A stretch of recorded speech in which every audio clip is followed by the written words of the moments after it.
Hey, welcome to episode 7 score or 140 if you're not up on the 1800s lingo. Welcome to Scar Bearers. I'm Chris D.T. Gordon. As always, thank you so much for being here with me today. I greatly appreciate it. I know it's been a little while, but we are just going with the flow, and I love having these conversations when they pop up. And so I have another one for you.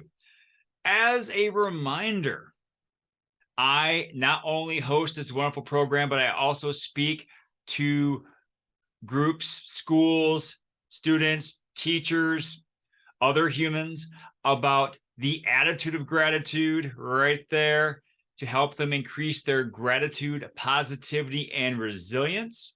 So if you are a part of a group or you know of a school or organization that can benefit from my message, please reach out to me.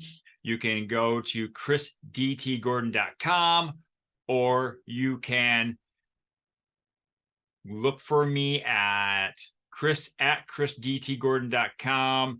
I must apologize, and this is a little look behind the curtain. My head was doing a weird head bob thing. So if you see something in its intro here, looks like I'm doing a rendition of Max Headroom. For those in the 80s who remember that guy, that was going on. So I do apologize for the technical headbanging. But you know what? Enough of this techno babble. We're going to get to our conversation with my friend, Brinn Langdale. Brinn, how are you today? I'm doing pretty well. Thanks. How are you doing? I'm doing very well, thank you. We were talking before I hit record. We are at the rear, I don't want to say rear end, the back end. Well, okay. There's a blizzard that's ending as Right. we speak. You know, the snow has fallen and the wind is still in I think the 20s, maybe high teens. And so we're doing okay, though. The heat's on, family's happy. So, we're going to roll with it. And you are in Sacramento, California, correct? I am. We are also getting hit with a cold front, not nearly to the degree in which you are, but it is snowing here, which is crazy. I remember 25 years ago that happening, but not anytime since. So we too are dealing with some intense weather over here. Well, we didn't want to keep it to ourselves. We wanted to Yeah. share. So, late Christmas present or holiday gift, however you see Nice. it, we like to give. So, we know each other from the Youth Speakers Association or University, YSU, and we're also part of a mastermind group of speakers who meets every Saturday or so. So that means we both have a message, but we differ in the place where as I call it, our origin stories start. So Mm-hmm. would you mind, telling us through, walking us through your story and what has inspired you to reach out to others? Yeah, absolutely. That's a great question. Um, so my origin story does start in the beginning of my life, right? So back in childhood, I experienced, a lot of wonderful things from my family, and I also experienced some childhood trauma as well. So I'm very aware of the love and affection and also privilege that I was raised with. And that does not also discount some of the traumatic experiences that I was experiencing. So I was subject to abuse in various ways, sexually and emotionally, and that was going on in my house and physically as well. So there were a lot of things going on that developed some pretty unhealthy coping skills. You know, I started, taking out some of my feeling, suppressing all of those feelings, suppressing everything that was going on for me, not telling anybody what was going on.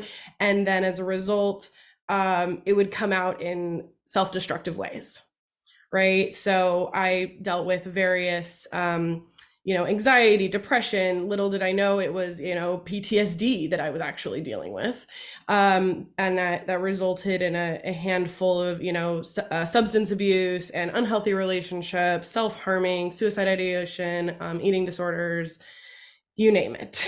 So Now, there was a lot of, yeah, a lot of I was self-loathing. yeah. Well, first of all, I want to say I'm so sorry you had to go through that. You know, I can't say I experienced that, and I can't say that I can imagine what that's like. But thank I thank you and I thank God that you are here to Yeah. share your story. When I guess, I don't want to get too deep into it, but if you're comfortable, when did it start for you? Yeah. So the actual abuse started when I was 4 years old and went till I was about 16. Okay. And there were yeah, it was various types of things going on, but that was really the crux of it. I started smoking pot when I was 9 years old, right? Mm. In like fourth grade.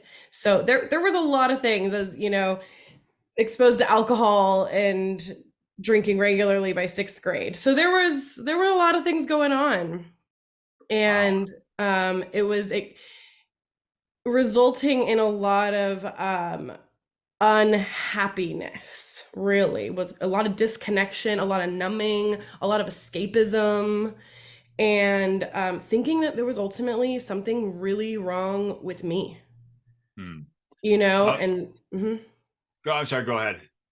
And just feeling like I was alone, I was isolated, nobody really knew me, I was different. There was a lot that I struggled with, that I kept inside.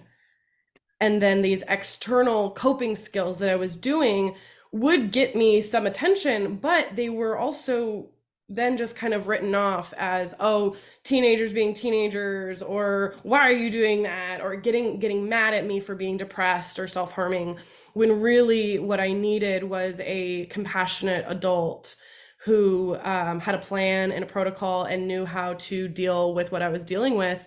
But unfortunately, that didn't happen, which is a big reason why I have become a licensed therapist, and I'm writing a book and I have a podcast and various things to try to kind of get this, not necessarily this message, but the message of healing out Yeah. there for people to So hear.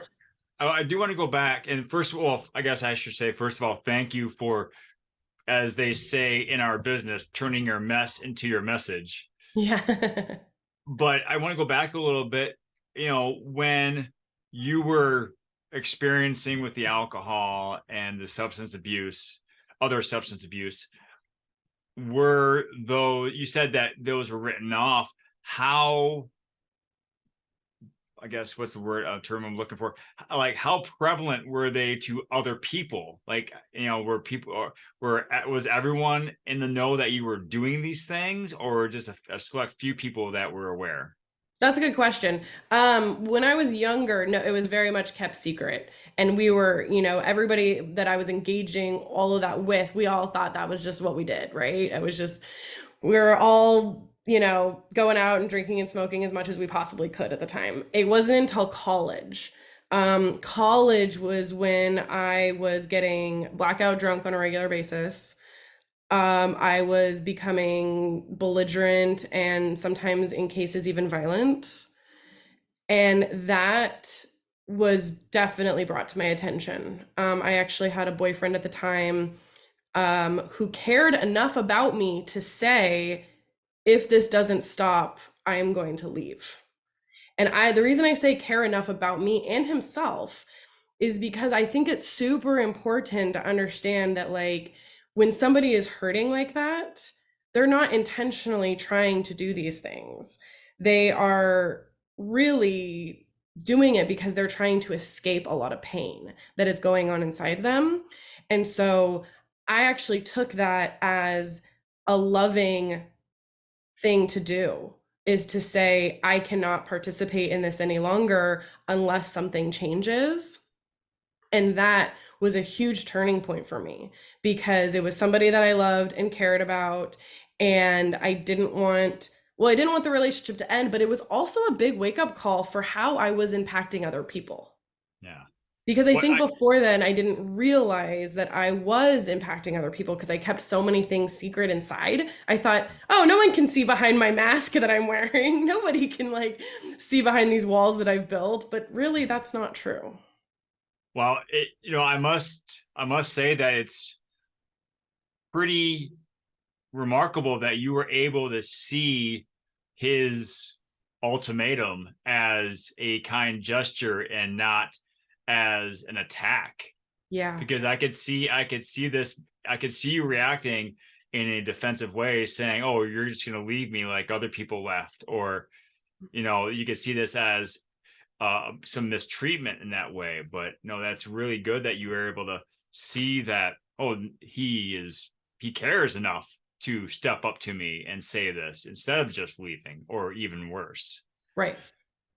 Yeah, because I felt every time I would go through an episode like that, I would feel so much shame and guilt and embarrassment. Didn't want to show my face amongst my friends anymore. I was punishing myself enough almost, that that I wanted that cycle to stop. Hmm. I really wanted to show up better. I wanted to be better. I wanted to have better relationships. I wanted to treat my friends better, treat my partners better, be more connected to my family. Like I really did ultimately want those things.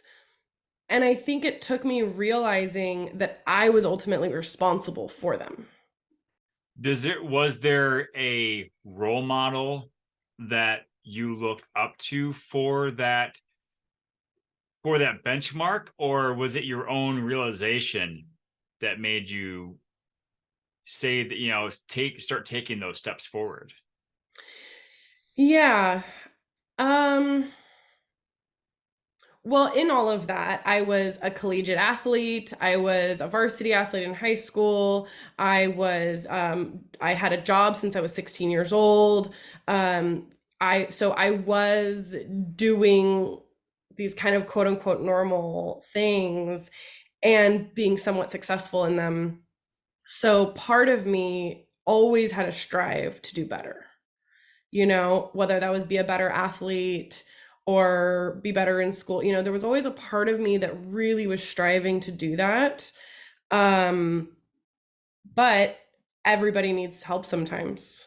And Yeah. so when I was 22, after I had that conversation with my boyfriend, I was 22, I went through an 8-day intensive coaching program where I was a participant and we had both individual and group dynamics where we learned skills, we learned communication, we processed, past events, we learned to hold compassion for ourselves and for others. And really, I was surrounded by amazingly intellectual, loving, caring people. And when I was exposed to that, I was like, I want more of that.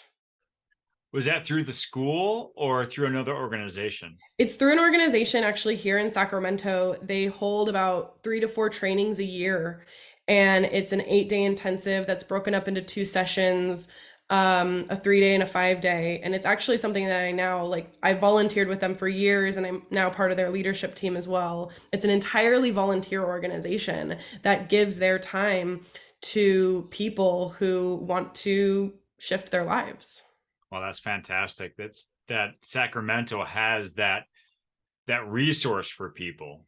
So Yeah. once you go through that 8-day camp, Hmm. as it were, what's your first step towards your current reality?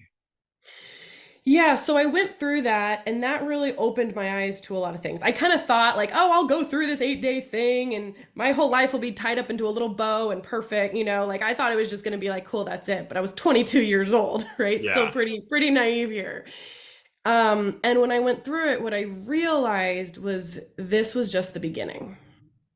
Hmm. And this was just the beginning because I realized that I wanted to know more, learn more, dive deeper, figure more out, all of that. So I really went on on a journey, right? A journey, so to speak, of healing for the next decade. And I spent my entire 20s really diving into a whole host of healing methods. Um, I was really involved in the yoga community. I got involved with meditation, breath work, energy work, sound healing, talk therapy, hypnotherapy, um, all sorts of things, inner child healing, inner critic healing, um, all sorts of things, all sorts of tools and techniques and methods to really heal all the different layers of myself, right? I take a holistic approach. My business is called a holistic approach, because I believe that we have to look at the whole person. And so, right, there's emotional healing, there's physical healing of the body, there's nutritional and gut health healing, there's spiritual and soul healing, right? So I basically went on a journey and threw myself into any method that I could at the time. And eventually that led me to becoming a therapist myself and going to grad school and getting a master's degree in psychology. And because I really wanted to not only be in this field all the time, but I wanted to give back. And I wanted to give back in the same way that I had been given to when I was younger. And so I worked with teenagers. I've been working with teenagers since I was a teenager, because I know what I was going through. It's kind of like you had mentioned on before we started recording, you mentioned like you like to talk to students and teachers because you yourself are a teacher and you know what it's like. That's kind of like me too. I wanted to be a therapist and I want to work with, young adults because I know what I was going through during those times. That makes sense that, we serve those who have served us. Mm-hmm. And so I commend you on, helping those who helped you or helping those who were like you, because I think that, and this goes back to our conversation before we started. People are going to be really interested in our conversation before we started. It's not, it's like we spent an hour talking, but, I didn't want to just say, well, I survived. Awesome. Awesome for me. I wanted to show others that, hey, your life is going to change. You may not have scars up and down your body, but not all scars are physical, and you still have to find some way to work through it. Right. Now, what were you doing professionally while you were going on this journey? Because you said you went, you became a therapist, which means that you had another job before then. Yeah. So I always joke that I had never taken a single psychology class before grad school. I never even took like a Psych 101 in college, anything like that. I actually got a double major in environmental studies and cultural geography. So when I left college, I said I want to save the environment and travel the world. So I did that for a while. So I traveled for a long time, and then once I came back to the States, I started doing environmental work, and I worked for nonprofits teaching environmental education to kids. And I would take kids out on hiking trips and, take them out to the vernal pools and to the forest and teaching them about birds and forest ecology, creek ecology, things like that. And then I would also go into schools and teach about that as well.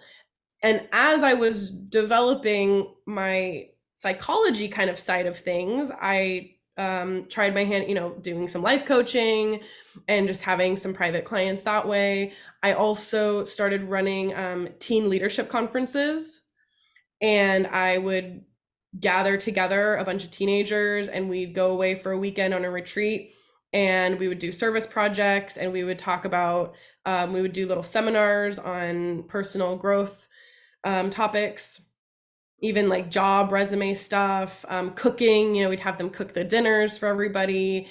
and teaching about nutrition, things like that. I was going into schools and doing presentations on mental health, physical health, and nutritional health for elementary schoolers. So the whole public speaking thing has been something I've been doing for a really long time, and the teaching aspect. I kind of think of myself as a teacher, and I think a lot of times teaching and psychology, teaching and therapists go really hand in hand because so much of what I do with my clients is teaching. I teach them a lot about the nervous system and what trauma does to the body and how things affect us, and then I just find it really rewarding to be able to teach and to educate and to also hold space for people as they're going through their own journey. I find that really special. That is probably the best gift someone can give is holding space for someone. Because I know I can at least imagine that when you had your then boyfriend say to you, something has to change, Yeah. that must have rocked your world. Yeah. And then to give that opportunity for someone else is life changing, literally, because who knows what would have happened if he had not had that conversation with you. Right. So now, as a therapist working full time, how do you? I mean, it sounds like even before you were a therapist, you were really busy serving others. What possibly can you do now to top that? Well, I'm really excited about launching into the speaking world. I do workshops, I do trainings and speaking events. So that's something that I'm really interested in building out. I also have an online course that I'm actually launching in 6 days on meditation and breath work. And I have a book that I'm working to publish. So these are all the areas. All of that again is getting information out there. That's really what it's about. Is yes, I see clients one-on-one, but I really want to be able to have a bigger reach and to connect more with larger audiences, because the more you know, right? The better you do. Exactly. Get that little So star shining across the screen. Dun, dun, yeah. dun, dun. Right. Yeah. So that's kind of like the bigger picture, is being able to educate and to share a message that healing is possible and that healing is not as scary as you might think it is. I think some people have this idea that if I feel those intense feelings, like I'm gonna die. Like I'm not going to be able to handle these feelings. I'm not going to be able to handle the sadness. I'm not going to be able to handle the anger. And on some level, that is totally protective. You're protecting yourself from very real feelings, which is totally okay. We are designed to protect ourselves. And are there ways that you can start to feel safe enough in the world where you can start to feel those feelings and accept that those feelings exist in you? Because so much we want to avoid and deny and suppress, and that just leads to other mental and physical issues. Mhm. There's a lot of research right now showing how much trauma stays in the body and how it's in our muscular tissue. Can you give an And example of that? Because I'm really interested in that. yeah, absolutely. Well, first of all, there's a great book by Bessel van der Kolk, and it's called The Body Keeps the Score. And that book really it's almost like a textbook, but like it really lays it out. And it's a great introduction to somatic therapy, right? So we hold those things in the body. So for example, if I know for me, when I was a kid, I would have constant stomach aches. I had constant stomach aches. I had chronic headaches, and I had migraines very regularly. Mhm. I start doing a lot of yoga. I'm starting to do a lot of breath work, right? Moving energy out of my body, moving breath out of my body, using that to release these stuck emotions. No more headaches.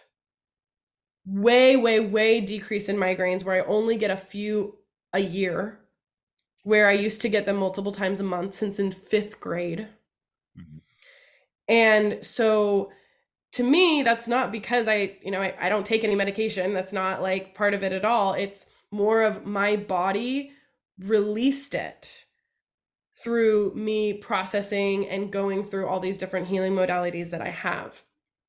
And I was able to really get rid of some of those physical ailments that were going on for me um, with doing this type of deep work. Hmm. That's it is surprising how much we can heal ourselves. And I say that phrase trepidatiously because it, you did not do this yourself. Obviously, you had a lot of help from others, but using those tools to handle those headaches and those migraines, it always surprises me how much we have power over ourselves, even when we don't think we do. Yeah. Absolutely. And a lot of times we're not tuned into our body because we've experienced things that have disconnected us from our bodies. And, I spent a long time disconnected from my body because it wasn't safe for me to be connected to my body. And so I had to kind of relearn. And that's why I think yoga is a beautiful way to connect you to your body and introduce you to that and your breath.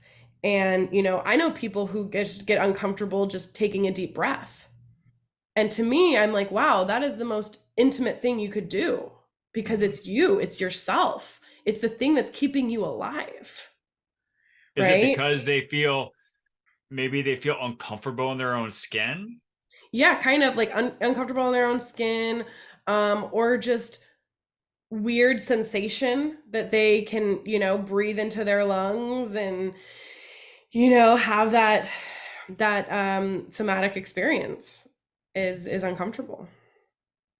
So you mentioned an online course Mhm. that you are about to release, you said in 6 days. So by the time this recording is out, the course will be out.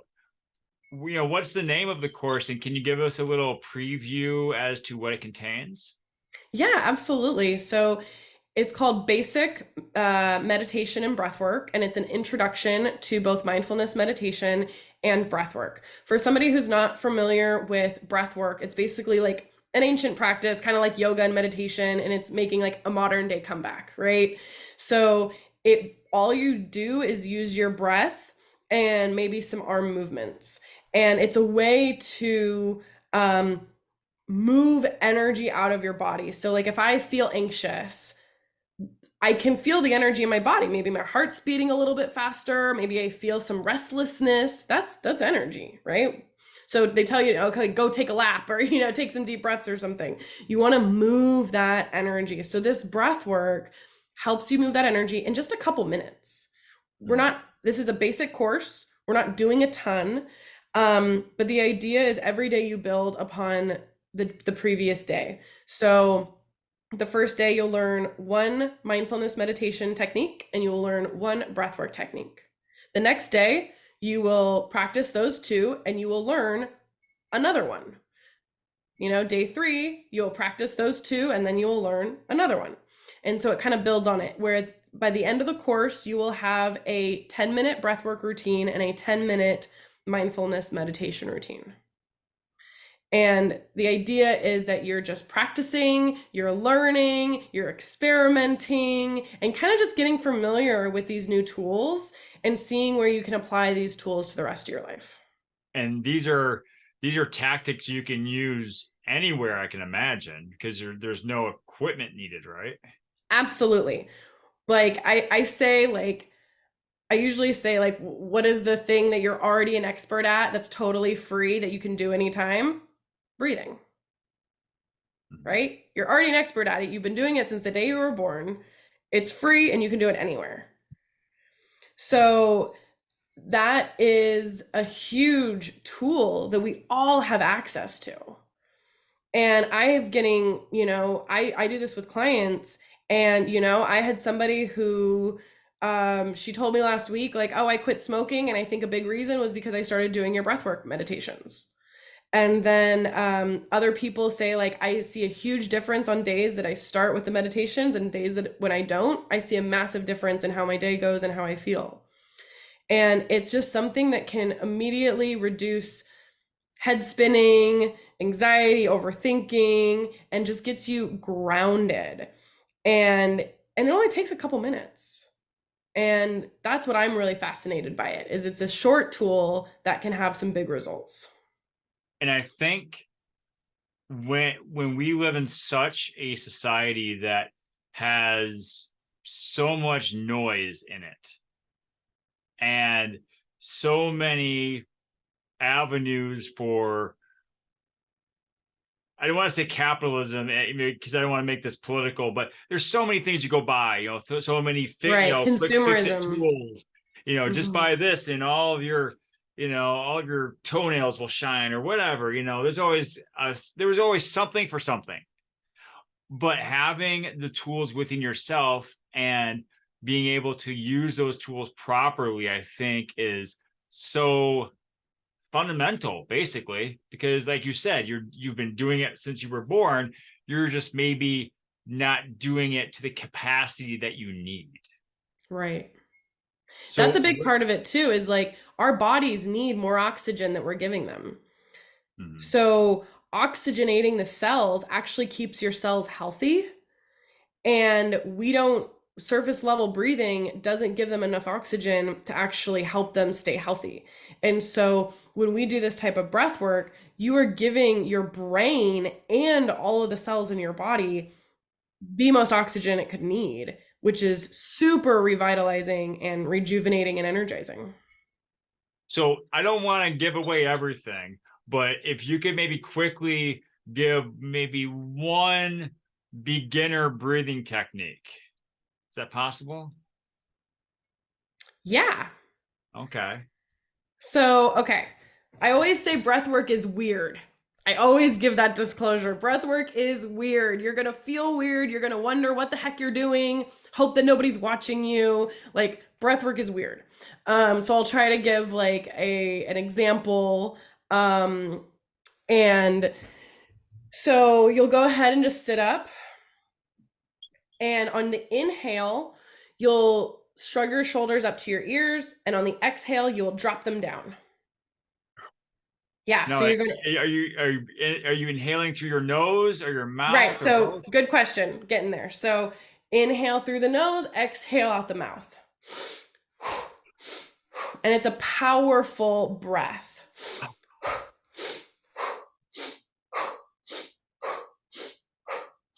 Good thing I don't have a runny nose. Yeah. I had someone write me and they were like, I just had the flu, or I have a head cold and my nose is really congested and I did your breathwork techniques and now I feel better than I have in 3 days. Oh, nice. And I was like, very cool. So yeah, that's just a simple one that you can do. And I just notice it usually like relieves tension in my shoulders, helps me just ground a little bit. And like I was talking about with the oxygen, it gives you a little natural high to be like, okay, I'm feeling rejuvenated. My brain feels sharp and like I can, move on from here. Well, excellent. Well, I think we should give people a place where they can find this fantastic tool. So where would they go? Yeah, absolutely. So my website is just my first and last name. So Brinn, Brinn, Langdale, Langdale.com. And yeah, you can get anything you want from the website. There's information if you would want to book a session or talk about sessions or speaking events, workshops. The course is also available there as well. Excellent. So, Brinn, you probably heard me talk about my gratitude journey and how it has affected my life. And so I like to ask people, what is something that happened to you or something in your life that at the time you weren't really grateful for, but now you look back on it and you realize that you are happy that you had that event or figure or what have you in your life? Yeah, that's a great question because, people get weirded out by the word forgiveness sometimes. And one of my favorite ways to look at forgiveness is knowing that everything happened for a reason the way it did. And I think that's kind of what you're talking about. It's like this thing that was bad or we didn't like or whatever, but knowing that it had to happen that way in order to move on with life, in order to learn a lesson, in order to become the person that you are. And so I actually feel that way about the trauma that I went through as a child. I really do genuinely believe that it has made me the person that I am, and it's helped me heal so much, and I don't know if that would have happened otherwise. And I am really grateful for it, and that's actually really what helped me finally forgive my abuser 5 years ago. And that was a huge thing with the forgiveness was, hey, this had to happen this way. Otherwise, I wouldn't be the person I am today. I wouldn't have the experiences that I have under my belt. And I know that that can be a hard thing for some people to understand or swallow, and but for me, that's really one of the things that helped me the most. Okay. Well, I don't like to say I'm glad it happened to you, but I'm Yeah. happy that you went through the experience in the way in the recovery journey in the way Hmm. that you did, so you and I could have this conversation and Yeah. start our friendship, because I really have appreciated our conversation so far. They've not have been a lot, but I do appreciate seeing you online and the wisdom that you offer and getting to know you like I have. So it's been a blessing to me. Yeah, thank you, Chris. I really appreciate it. Like My this has pleasure. been wonderful, and I'm so glad that we could make it happen. And I always appreciate supporting the fellow podcasters. And I think it's really cool what you're doing and the message that you're spreading, both through this and with speaking and with teaching as well. Well, thank you very much. Now, I told you I have one more question to ask, and so I have to throw my anchor out there. What is your favorite dinosaur? Anything that flies. I'm Okay, a and why is that? I'm just a big fan of flying. I've gone Okay. skydiving a few times, and I love hawks and birds of prey and any animal that, is engineered the way it is to fly in a sky just must be the luckiest, because I think that would be amazing. That would be fun. Yes. Well, very cool. And you're also on Facebook and TikTok, right? Yeah, Instagram. Instagram's kind of like my main Instagram. one. I do post on TikTok as well. You can find me there. You can find me on Facebook too. But yeah, Instagram is the one that I'm mostly on. And that's just Brinn Langdale. Yep. All right, folks. So, yeah, please reach out to Brinn at brinnlangdale.com. That's two N's after the BRI. And check her out on Instagram, TikTok, Facebook. But reach out to her if you want to connect, if you want to increase your breathing capacity and receive those tools. If you want just to say hi and just to talk with her, because she's awesome blossom. So why don't you go ahead and do that? And if you need some help in the gratitude and resilience field, please reach out to me at chrisdtgordon.com. You can find me on Instagram, Facebook, LinkedIn at Chris DT Gordon.